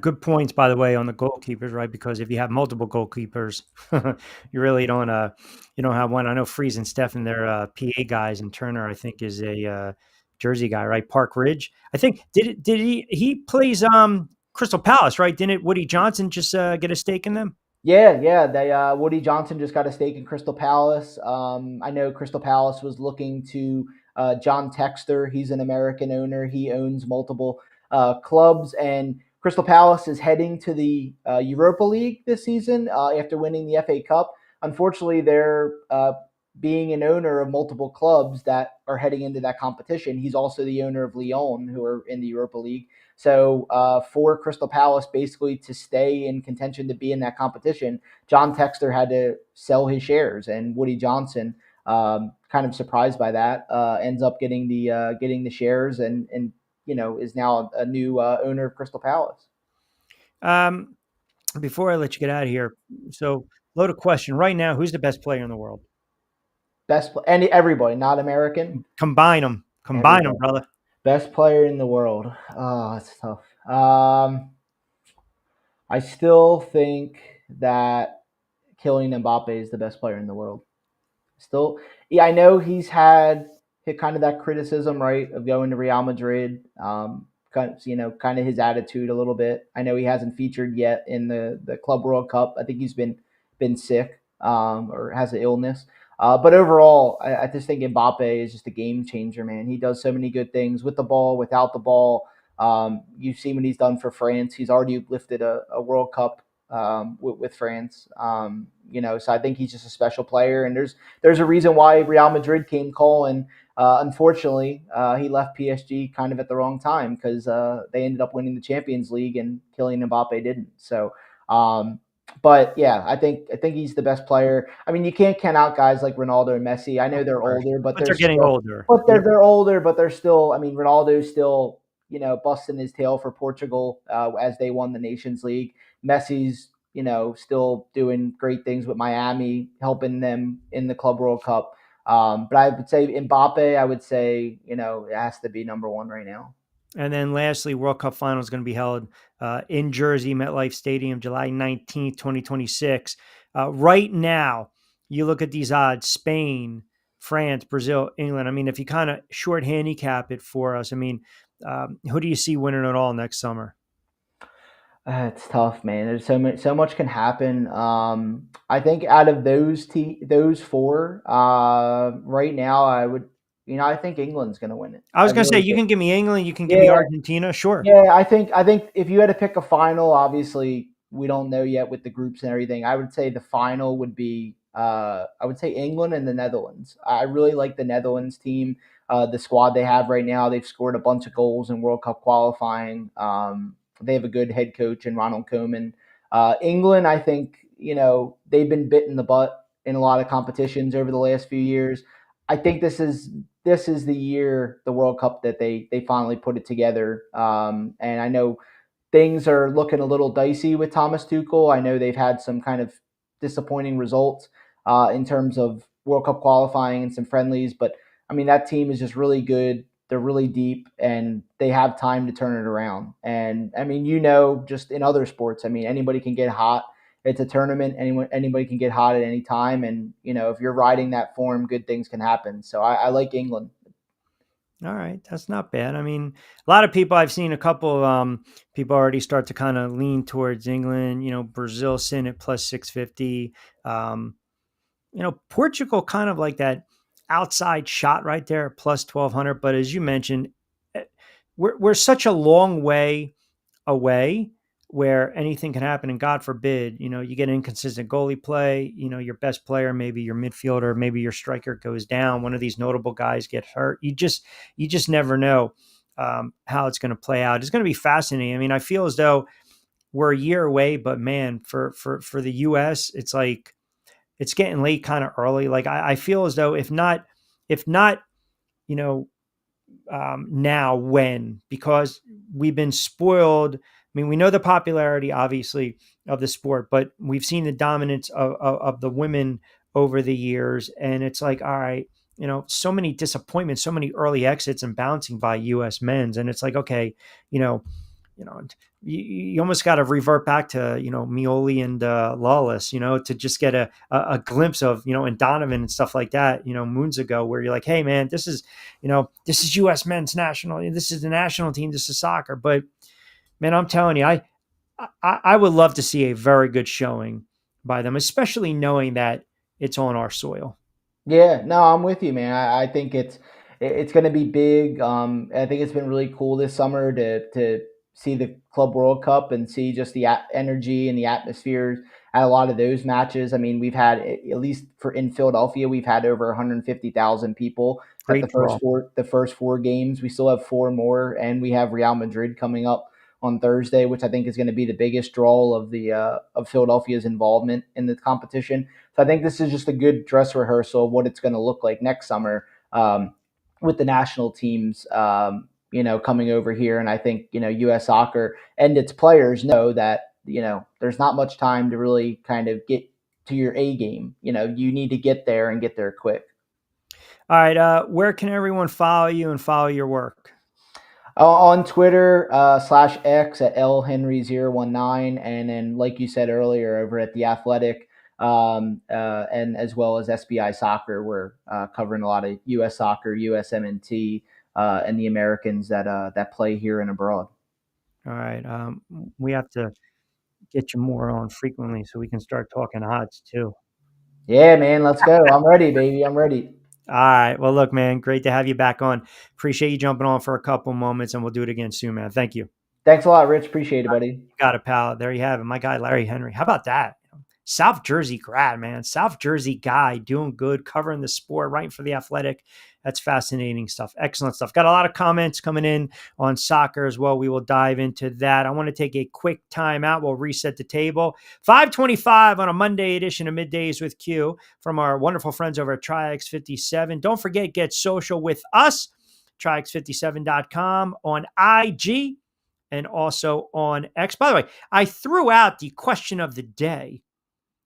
I guess we got a lot of comments on Durant's legacy, tainted. I got a lot of comments coming in on that. I want to get into those comments as well. Keep it locked in. We'll take you up to 6.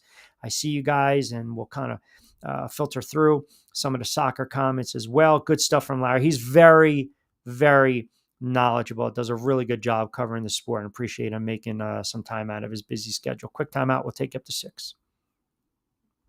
Hi, I'm Bruce Pascoe. I'm very fortunate.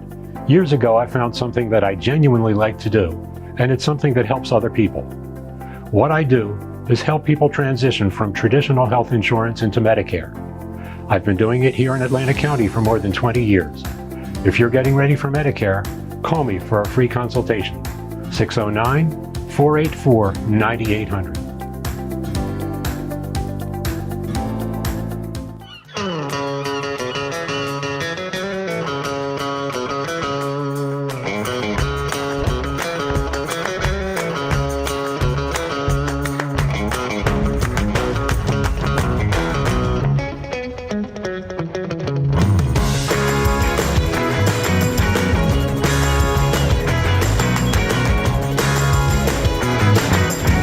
This is what the Down Beach Seafood Fest is all about. It's about community, it's about friends, it's about culture, right? The food culture in Atlantic County is rich.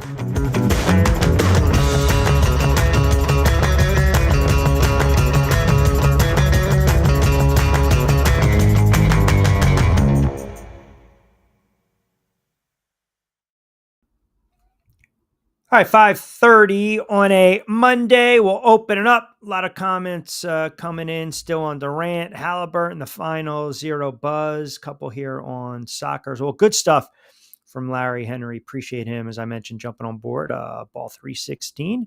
Good afternoon, gang. Right back at you.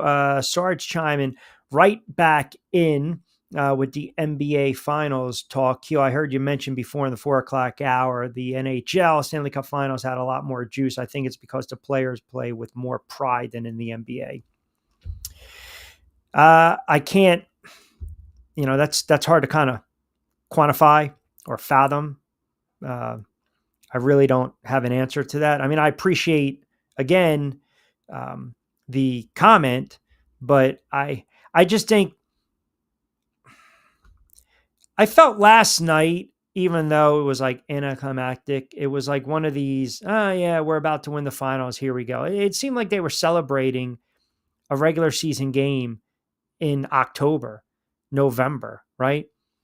CJ chimes in, Q, did you hear that Coward wants to go to a 5-game playoff now in the NBA? Yeah, but that's all based on Halliburton. No, and I don't listen to him, but that's based on Halliburton getting hurt. That's it. That's it. Everyone comes out after players get hurt. If this is a game 7, Halliburton doesn't get hurt and they get blown out by 20, are we coming on the air today sitting here saying, oh my God, you got to make these playoff games. You got to make these series 5 games. No. Nobody's talking about that. It's low-bearing fruit, man. That's all that is right now. That's all that is. It's low-bearing fruit. The kid goes down 7 minutes in the game. Now, I'm not going to sit here, too, and tell you that he shouldn't have been playing. I'm not going to be like that either because, again, if he doesn't play, he is getting hammered. Can you imagine solitary Stephen A? Ripping this kid if he's not out there. And now all of a sudden, because he goes out there and he gets hurt and he tears his ACL 7 minutes in, now it's woe is me. Everyone feels bad for the kid. Yes, You feel bad for the kid for getting hurt, but it's part of the game. It can happen on any play. Knees buckle, guys land awkwardly. We see it in the NFL. It's a non-contact injury. It happens. Whether you want to sit there and say the playoffs are too long, the games are too long, the season's too long, he shouldn't have been out there, fix the shoe, fix the sneaker. It does not matter. I don't believe him playing last night changes the outcome of the game. I don't. I really don't. I still think OKC wins that game. They decided to stop fiddling around after 2 quarters, and then they start to ratchet up in the 3rd quarter. The turnovers killed Indiana last night. That was the difference. That was the difference. Been in Drexel exam rooms with less people profusely sweating as I saw at the Phillies game last night. It was hot. It was humid last night. By the way, just to clarify for some people, the Phillies did not sweep the Mets. Just, to clarify, it was 2 out of 3. The Phillies did not sweep the Mets. It was 2 out of 3. But that's a good series win by the Philadelphia Phillies. I pulled this. This is crazy. So Schwarber has 24 home runs. He has 71 hits on the season, and he's got 24 home runs. Talk about feast or famine. It's ridiculous. And my guy, my NL Cy Young Award winner, my guy, mi hermano, Jesus Luzardo. How about that? Luzardo coming through again, getting backed by the offense last night. The Mets, the Mets are just, you got to be in straight panic mode right now if you're a Mets fan. You have to be in straight panic mode. Luzardo pitched really well last night for the Phillies. Schwarber went deep. Sosa went deep. They put up 7. They beat the Mets 7-1. They're a game up on the Mets in the NL East. The Mets are right now, they're teetering. I'm telling you, they're getting to the point where they're going to try to make a move at the trade deadline. They had that great run where they won 12 out of 15. Then they've dropped 8 in a row, or 7 out of 8, 8 out of 9. They salvaged the series with the 11-4 win on Saturday. And then they come back and they do nothing offensively on Sunday. Ryan chimes in too. Your Yankees finally won a series. Yeah, they did. It's about time. Don't get me started on the Yankees either. You take 2 out of 3 against a bad Baltimore team, but you get swept by Boston and the Angels. And now Tampa Bay is all of a sudden 2.5 games back behind the Yankees in the AL East. Everyone complains the NBA is a long season. Baseball is a long season. Baseball, it's a long season. You get these 7-game series. Oh my God, we're going all the way in October. It's a war of attrition. It's an absolute war of attrition. All right, let's see. What do we got here? Take Flight 16 on X chimes in. Q, I know you're talking about those quarterbacks and the shuffling of the rosters with these veterans and these all-time greats. I think it's more out of necessity for some of these guys, a la Favre and Rodgers. They're trying to hang on to 1 or 2 more years. I'm not going to fully disagree, but I'm not fully going to agree, if that makes sense. Because the quarterback position in the NFL is different than, say, being a center in the NBA or a power forward in the NBA or the pitcher in baseball.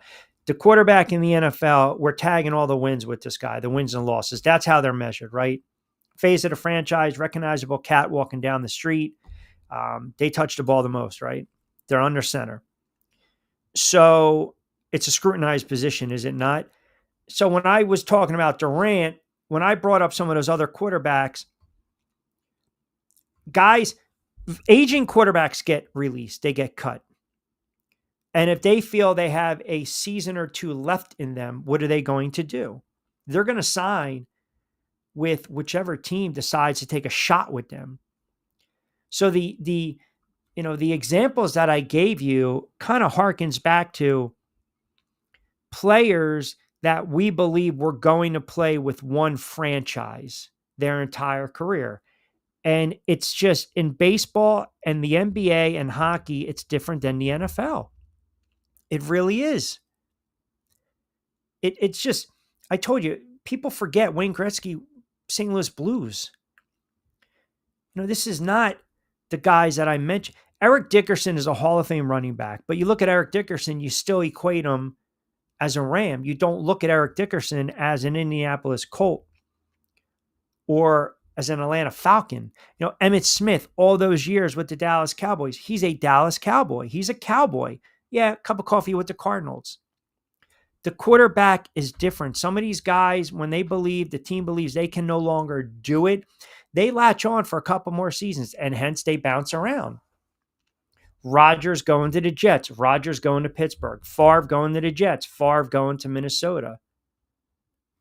It's just the nature of the sport. It's the nature of the position. For Durant to keep doing it like he does, for Durant to request these trades, for Durant to want out, for Durant to basically give up on franchises so quickly, that's exactly what he's doing.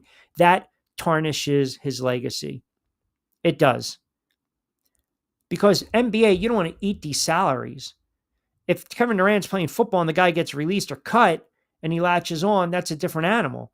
But he's basically sitting there saying, I don't want to play with these guys anymore. I want out. I want out. I don't want to be part of this franchise. And to me, that hurts your legacy. It hurts your legacy. And I'm a realist. I understand the days of playing for one team in your career, the Larry Bird, the Magic Johnson, Isaiah Thomas, Kobe Bryant. We're kind of past Allen Iverson, bounced around a little bit. Did he not? But we're still going to equate him to a Sixer. Kevin Durant starts off, quote, Seattle OKC, and then I can't beat these guys. Let me jump to Golden State. Then it doesn't work out in Golden State. I want out of Golden State. Okay, here you go. Go to Brooklyn. It's not working out in Brooklyn. And it didn't when you think about it. That move to Brooklyn was a disaster. Like, that's a little blimp, a little radar. But it's a disaster. Because again, he had that breakout season. Go back 2006, 7, 8, 9, 10. The finals in 2010, 11, 12. Listen, they were great player, man. You love Kevin Garnett. You love Kevin Garnett. Has that MVP season. You love him, you love him, you love him. And then you get the final season, and then he jumps. He jumps. So OKC defeats the Spurs in 6. They go against Golden State that won 73 games. They're up 3-1. Despite going up 3-1, the Thunder lost in 7. And Durant was possessed. He was brilliant. 27 in game 7. They lost. So I can't beat them. Now what do I have to do? I'm going to join them. That is a front runner. It is a front runner. And again, let me win a ring. I get ticked off. Here we go. What does he do? I'm going to sign with Brooklyn.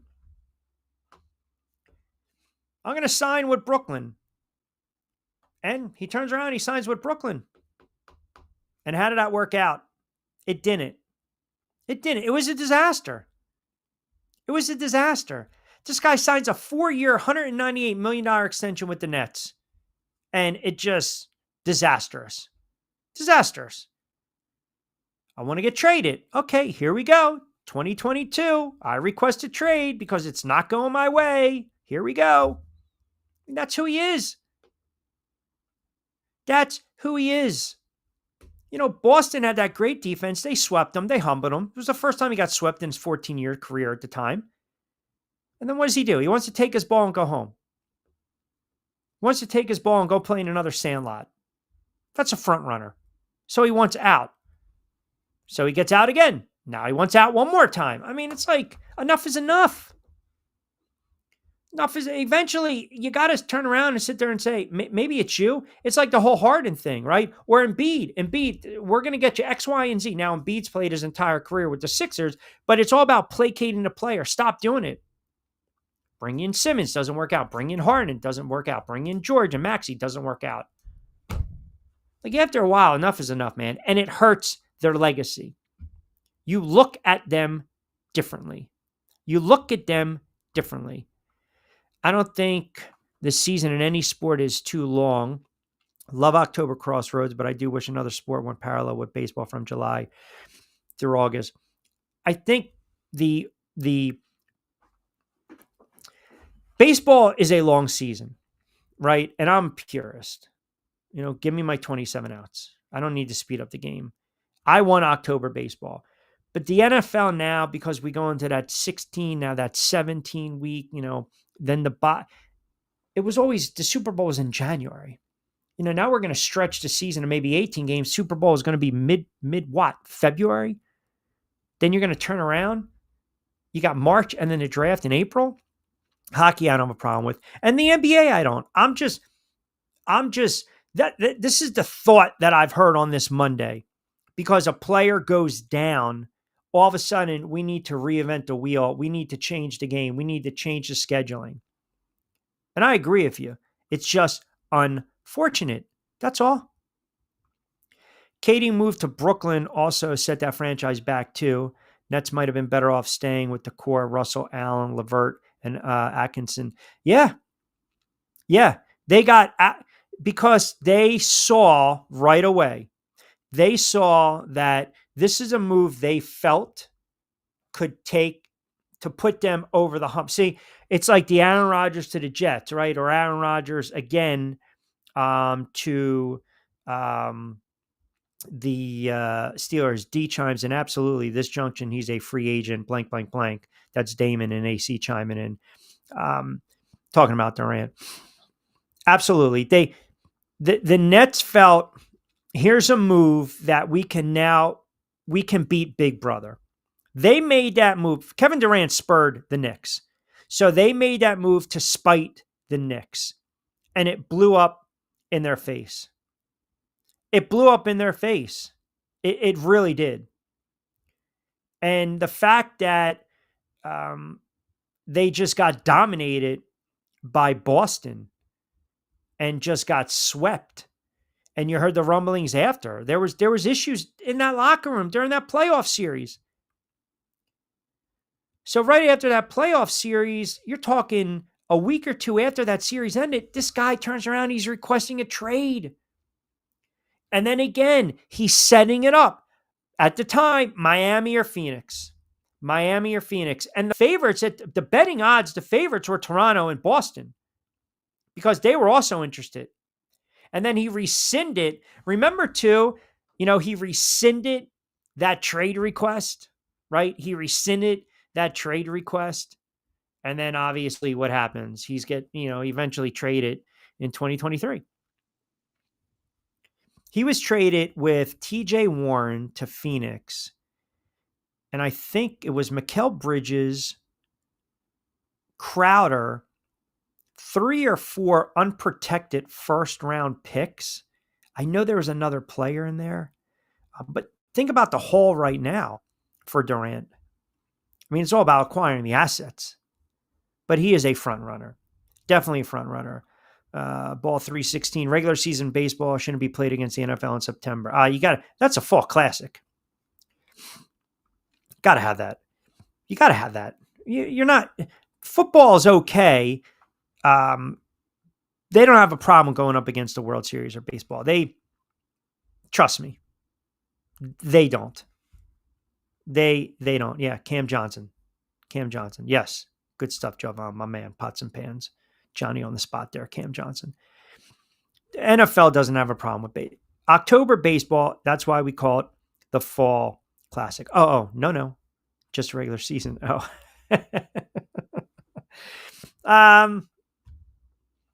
yeah, I don't know. I don't mind the crossover. I don't mind where you get that Monday Night Football game and then you turn on and you've got, game 2, NLCS, ALCS. I don't mind that.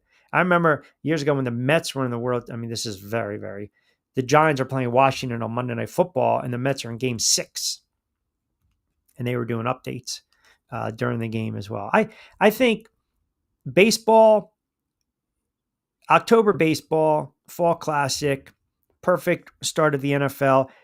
NBA, we blink and we're going to have the draft this week. And in another month or two, it'll be August, September, and then October season starts again. I feel as though maybe as we get older, time moves faster for us, right? And the days get shorter, the months and years get shorter, but it just, man, I'll tell you, they're long seasons, but they're not.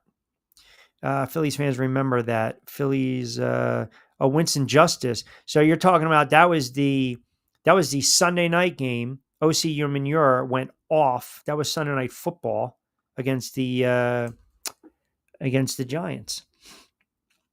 Was that night? Was World Series playing that night? 07? Really? That Phillies. I remember that series. That's when they had the rain delay. That series was so goofy. That 2007, 2008 World Series. I call it 2008 World Series, I should say. It really was. That whole playoff was crazy too. It really was. Because if memory serves me correct, didn't the Phillies... who did they go through?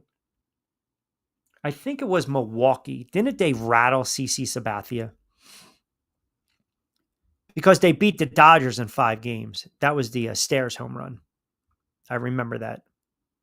Oh, 07. That's when they got swept. 07 is what, didn't they get swept by Colorado? Kaz Matsui. Remember that guy? Remember that cat? Didn't they get swept? Didn't he have a grand slam in one game? I remember that. That Rockies team was sick, by the way. They won like 93, 94 games. They were flat out sick. Right? They had Helton, Matsui. Wasn't it Kaz Matsui? Didn't they have Tuwawinski? Right? Holiday. That team was sick. I remember he had like a grand slam in one of those games. Game 3 was Sunday of the Winston Justice game. There you go. Ooh, that is a bad. Ooh, my goodness. Ooh. That's a bad day for Phillies fans, man. That is not good at all.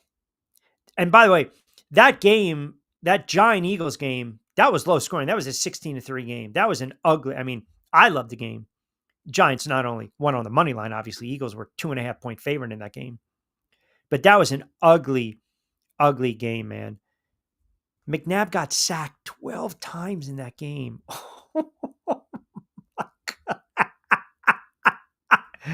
Oh, man. Wow. That's a good pull right there. Totally for Kaz Matsui. Totally forgot about that.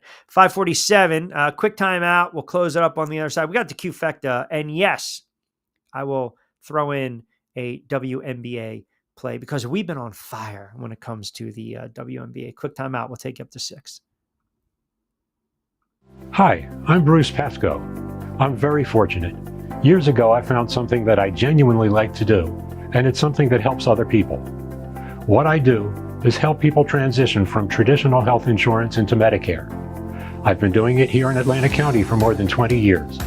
If you're getting ready for Medicare, call me for a free consultation. 609-484-9800.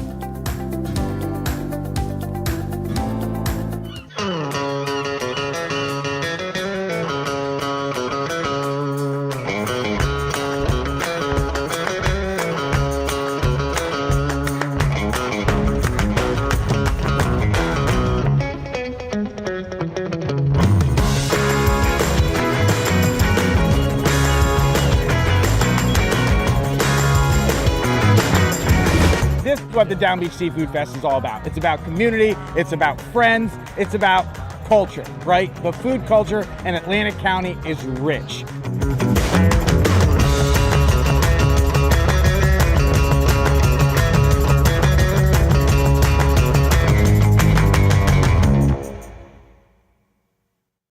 All right, a couple of minutes to play with on a Monday edition, Middays with Q. I'm your host, as always, Rich Quinones, live Monday to Friday, 4 to 6. Tomorrow, by the way, Lloyd Vance at 5:05. We'll get back to our NFL talk. I got some plays with the Q-Fecta, and I'll pull them up.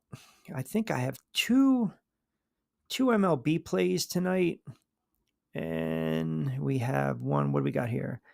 We definitely need some plus money right now. Mets plus 120 money line versus the Braves. Arizona, White Sox are bad. Minus 145. Oh, Fever over the Storm. I think we're 7-3.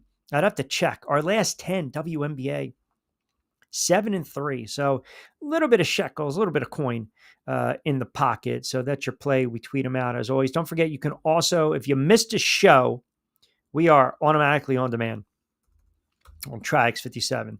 So when you go to Triax57.com, you'll see related vids. You can search. You'll see popular videos. You can just see Middays with Q, and you can watch us on demand if you missed today's show. Good stuff from Larry Henry on the U.S. men's national team as well with the Gold Cup and everything. And we are a year away. It's gonna fly by.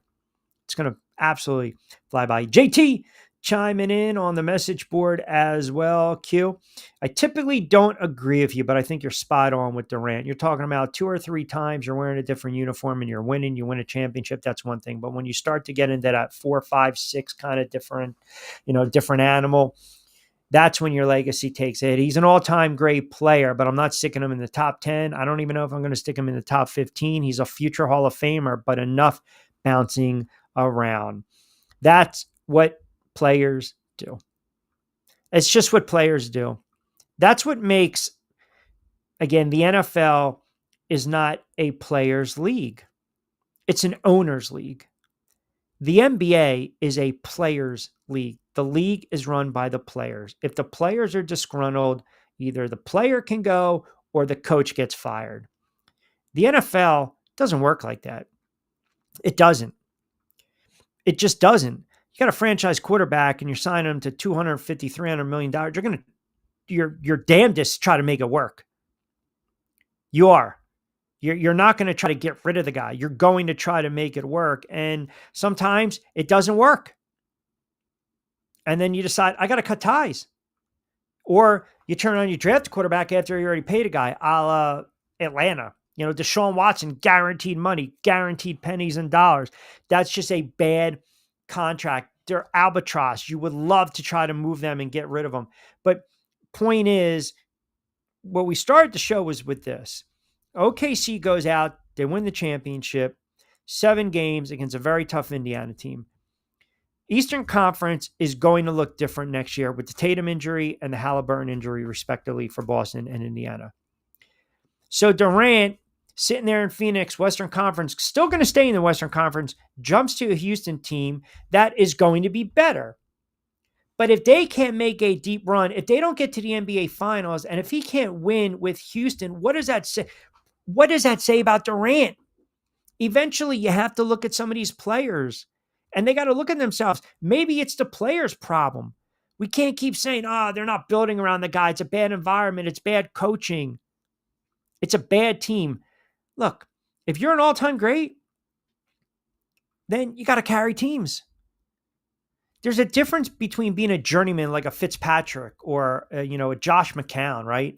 But Shaq, again, Orlando, LA, Miami, and then, Phoenix, Cleveland, Boston.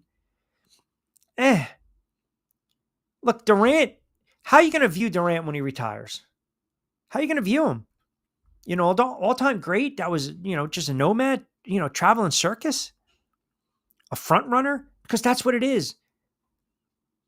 I look at a player that every time he goes he always thinks the grass is greener on the other side. So he jumps over the fence, and then he realizes after a couple of Sundays in the afternoon on that side, he doesn't want to be there anymore. So he wants to jump to the other fence. He wants to go over the other fence.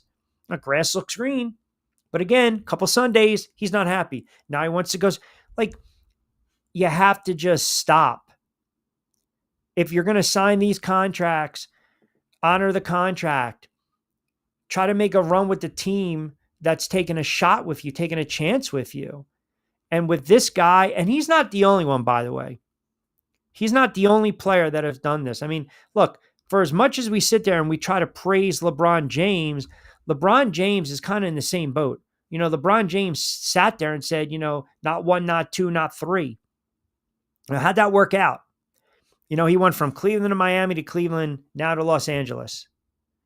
Kind of, flip-flop and then realize, hey, I can do the best thing, go back home and win a title. It's exactly what he did. Now, Durant's a Texas guy. Again, if the Houston Rockets turn around and win a championship next year and Durant's the catalyst, then now all of a sudden you have cemented. Here's the difference. You've had cemented the legacy. He played college ball out there. Obviously, we knew he grew up in DC. You guys know what I'm saying. He played college ball out there. So if he can go and kind of be that, that hero to come back where he excelled in college, playing at Texas, again, even though it was short-lived, it's not like he's going to the Wizards because he's a DC product. But if he can win in Houston, then I think that changes the perception of Durant. I do. I think it changes the perception of Durant. But right now I look at him and I just think it's front runner, man. It's a front runner. All right, tomorrow, as I mentioned, Lloyd Vann's going to join me at 5:05 NFL. Steve Gardner, USA Today on baseball. I did want to get into a little more baseball today, but we can save it for tomorrow's show. Give you the scoreboard before we get out of here. Rangers and the O's tonight. As I mentioned, the Braves and the Mets. Yankees travel to Cincy.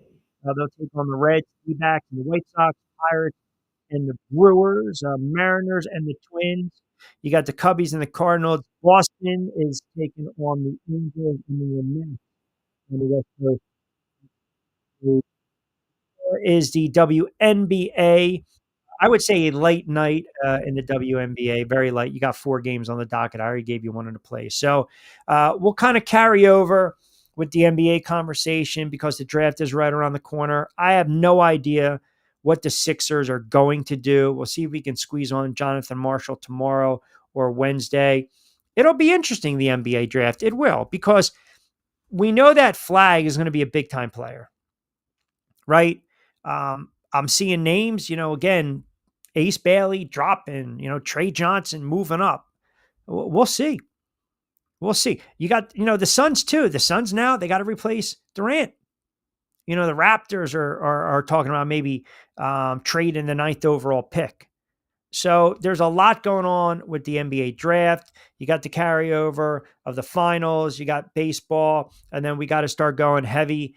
NFL will continue to look around these divisions, more win totals per division. We're going to give you some player props as well to keep an eye out for 2025 going forward. All right. As we start wrapping up, don't forget, you can capture the show on demand, Triax57 or the Facebook page. I'll reshare it on my Facebook page as well. We are live every Monday to Friday from 4 to 6.